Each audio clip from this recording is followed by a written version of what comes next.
加拿大议会10月25日以258票对0票的结果通过了一份议案，呼吁政府扩大特殊移民措施，为逃离中共镇压的维吾尔族和其他少数民族提供庇护。该动议由保守党议员吉尼斯提出。根据加拿大环球邮报的报道，此次通过的议案是为了支持下议院移民委员会常设委员会最近发布的一份报告。该报告称，加拿大需要为这些民族敞开大门，因为他们在中国面临持续的种族灭绝。该报告中要求加拿大将现有的特殊移民措施扩大到维吾尔人和其他突厥穆斯林，允许他们在加拿大寻求庇护，并取消他们先要被联合国难民事务高级专员指定为难民的要求。此报告周一获得了下议院的批准。8月底，联合国人权事务高级专员巴切莱特在离任前曾发布了一份报告，称中国对所谓新疆维吾尔人和其他民族任意和歧视性拘留可能构成了反人类罪行。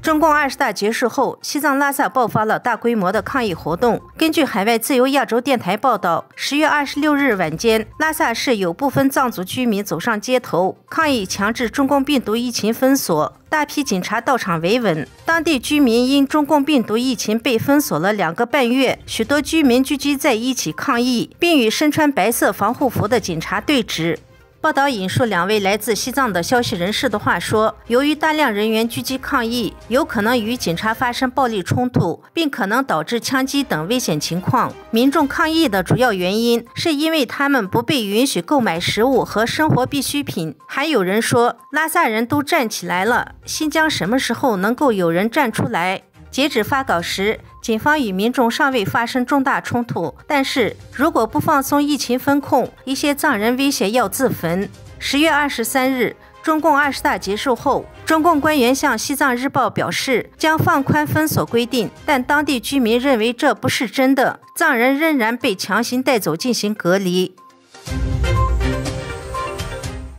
中共20大过后，中国有钱人因对中国的未来感到悲观，已经启动了逃脱中国的计划。英国金融时报10月25日报道，中共20大过后，习近平进一步巩固在党内的地位，成为毛泽东以来最有权势的领导人，甚至可能终身统治中国。这对中国富人来说，他们必须想出逃生计划。报道引述与中国和香港富豪家族合作的澳洲律师的话说，习近平统治延长到2届以上，对中国的商业精英来说是一个重大的变数。中国的有钱人不仅担心政府将课征财产税，取代非正式的共同繁荣捐赠的传言，即使他们离开了中国，还是担心自己的人身安全。